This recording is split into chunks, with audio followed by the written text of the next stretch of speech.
الإعلان الرسمي سيكون والنهائي بالإعلان الاستضافة في الربع الأخير من العام القادم 2024 سيكون الإعلان النهائي. سيداتي سادتي في كل مكان، طابت أوقاتكم ومرحبا بكم معنا هنا في استاد الأمير عبد الله الفيصل، هنا حيث معقل الكرة الشعبية في عروس البحر الأحمر، هنا حيث الصوت يأتي بجماهير النادي الأهلي وهي تتطلع مستضيفة النادي أبها في دور ال16 من أغلى الكؤوس، وكذلك رحلة الأهلاوية إلى الباحة فازوا فيها. من جانب آخر الأهلي كان كيسيه وقد كانا معا بالهجوم المبكر، والكرة تعتلي العارضة من جابري فيجا. إدوارد مندي في حراسة المرمى، محاولة وفرصة والكرة وتاتارو سانو الروماني أرسلت عالية وراسية، والكرة تلاقى ماكسيمان يحاول التقدم التحرك، الكرة إلى خارج أرضية الملعب. ركل مسيرته بالنادي الأهلي، سعد بقير بيمرر لكرة إلى ماكسيمان، كمان هو الآخر كراته يمر بيفوت، والبرازيلي الحكم باولو سيزار دي سيلفا زانوفيلي أمر باستمرارية ورياض، والكرة على طول، الكرة البرازيلي كرة بتصل. حكم باولو سيزار الوحيد للأهلي ب10 أهداف في الله الله الله. هذه الكرة فرصة لماكسيمان، بيمر من تاتارو سانو ويحافظ على كرته ويعيدها من جديد. ما كانت في جدة، كانت في الجوهر بهدفين مقابل الآن. إذن هي مباراة من طرف واحد، لكن من الآن هنا محاولة وفرصة، والكرة تصل إلى أيمن. نجاح في خطف الكرة بالنسبة لفراس، وحصول كذلك على أبها.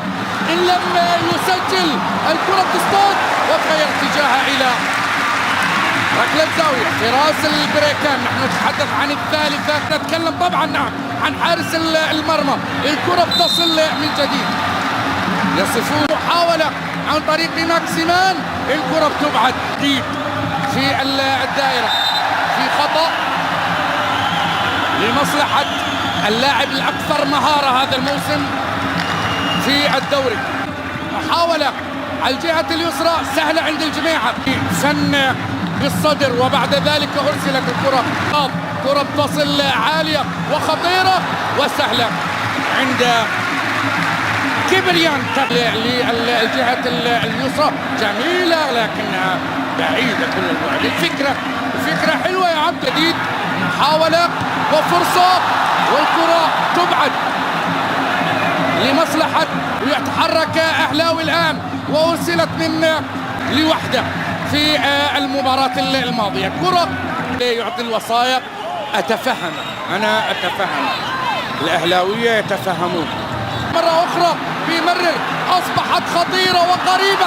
محاولة من جديد لماكسيمان، عدو في المنزل. كرة من جديد 2024، كرة من جديد وصل. هذا شعور 4-1 إلى 3-5. محاولة من فهد الجماعة، الكرة في ماكسيمان، كرة بتصل من جديد، الكرة عند ماكسيمان. هذه المرة يفكر بالمرور، لكن وتتحضر ووضعت تاتارو. يا إلهي، هذا لا يصاب. كرة فيجا يحاول التسديد وتعتل العارضة. أول محاولة حقيقية لجابري فيجا، لاعب صغير في السن، 21 سنة، تكلم الإسبان قادمة، لكن الآن أبها عايش على هالكورة.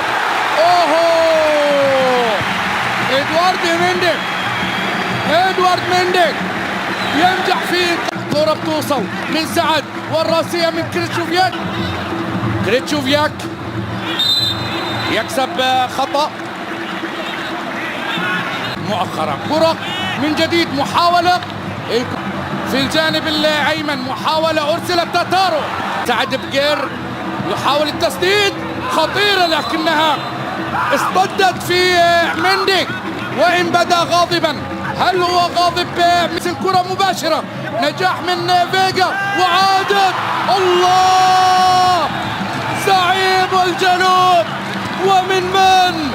من عدو في المنزل، إنه زكريا سامي تربى وترعرع وبدأ في نادي أبها وبعد في الأهلي، وبعد ذلك هو من عبده هو من وصل. الأولى أرسل، أي تحول لزعيم الجنوب في شباك تاتارو سانو. الآن ينجح، أقول وأردد وهو نفسه الكرة بعيدة، يحاول من خلالها الوصول، خطأ لمصلحة النادي الأهلي.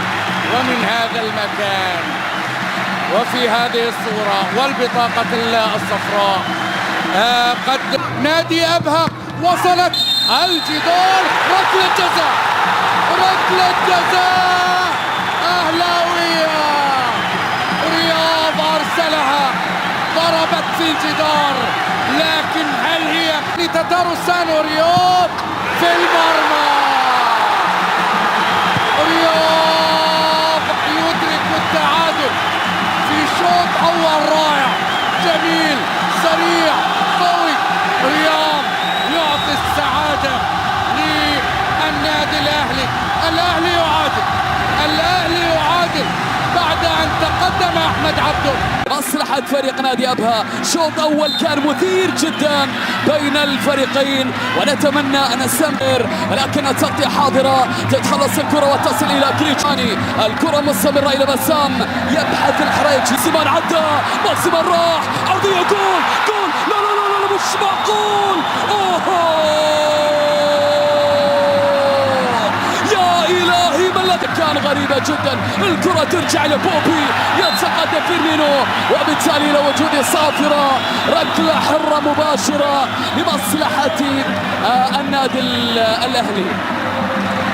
لكن عطنا البرازيلي الحكم سانوفيلي يعطي الأحمر، يعطي الكرت الأحمر للاعب فريقنا. الله على الكرة جميلة حلوة، ولكن الرئيس يخلص. لسه موجودة إلى بسام الحريجي، كرة بالراس، الله،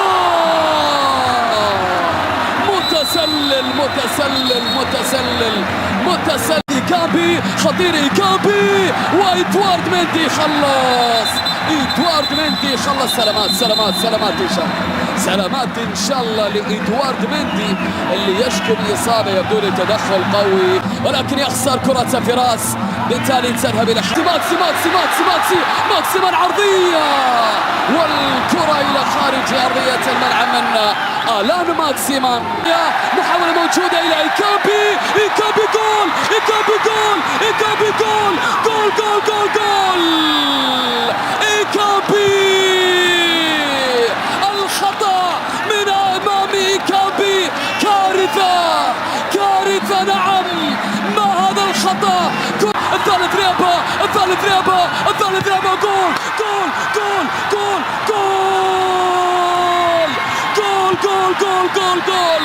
والله وجابوها. زعيم الجنوب يقول أنا موجود. سيعود إلى الفار، سيعود الحكم البرازيلي زانوفيلي إلى تقنية الVAR. فيلي، ما هو القرار؟ يلغي الهدف، نعم، يلغي الهدف الحكم البرازيلي زانوفيلي. والأهلاوية لو أخذ المساحة يحاول، ممكن يعدي ماكسيمان، يحسب رمية جانبية، أو لا، الرمية الجانبية من نصيب فريق نادي أبها. قدام الأسبري قوية، الله، الكرة وين؟ أمام الجول، الله، ما هذه القدم عابرة للقارات، ذهبت للعودة، رياض عرضية والكرة إلى علي الأسمري، قوية كرة علي للمرة الثانية، سواء دفاعي، كرة خطيرة، ماكسيمان والكرة إلى خارج أرضية الملعب. مرحبا بكم متابعينا الكرام مشاهدي قناة سكوب دي زاد في كل مكان. وقبل مشاهدة الفيديو، وإن كنت أول مرة تشاهد قناتنا، لا تنسوا أحبابنا في الله الاشتراك في القناة ودعمنا بلايك على الفيديو حتى يصلكم كل جديد أولا بأول ومن دون عناء البحث عليه. إذا متابعينا الكرام، وكما عودناكم دائما بتغطيتنا المستمرة لأداء محترفين في كل الدوريات العالمية الكبرى. اليوم رياض محرز مع فريقه الأهلي السعودي واجه فريق أبها في الدور الثمن النهائي لكأس خادم الحرمين الشريفين. مباراة قوية كانت ما بين الأهلي السعودي وأبها. اليوم تألق فيها اللاعب الدولي الجزائري رياض محرز كالعادة. رياض محرز استطاع تسجيل هدف التعادل في هذه المباراة بعد أن تقدم فريق أبها بالهدف الأول عن طريق هجمة منظمة جسدها اللاعب إيكامبي إلى هدف التقدم للفريق السعودي. استطاع رياض محرز العودة في النتيجة وتعديل الكفة لفريقه الأهلي السعودي. مباراة سجال ما بين أبها السعودي وفريق الأهلي السعودي حاليا. هذه المباراة عرفت التعادل الإيجابي بهدف مقابل هدف في الشوط الأول. لحد الآن نتيجة التعادل ما زالت مستمرة ما بين الفريقين. الأهلي السعودي يقوم بهجمات منظمة بقيادة رياض محرز وسانت ماكسيمان وفيرمينيو من أجل تعميق النتيجة والتأهل للدور الربع النهائي. وفريق أبها يعتمد حاليا على الهجمات المرتدة بقيادة اللاعب الكاميروني إيكامبي. إذا متابعينا الكرام، مباراة قوية ما بين الفريقين اليوم في ربع نهائي كأس خادم الحرمين الشريفين. شاركونا أحبابنا في الله بآرائكم وتوقعاتكم حول النتيجة النهائية لهذه المباراة. ولا تنسوا في الأخير مشاهدينا الكرام الاشتراك في القناة ودعمنا بلايك على الفيديو. ولن نبخل عليكم بأي جديد إن شاء الله فيما يخص أخبار المنتخب الوطني الجزائري وأخبار محترفين وكل المباريات الدولية والعالمية الكبرى. قناة سكوب دي زاد، موطن الأخبار الحصرية. تابعونا أحبابنا في الله، ولن نبخل عليكم بأي جديد إن شاء الله. كن أول من يعلم.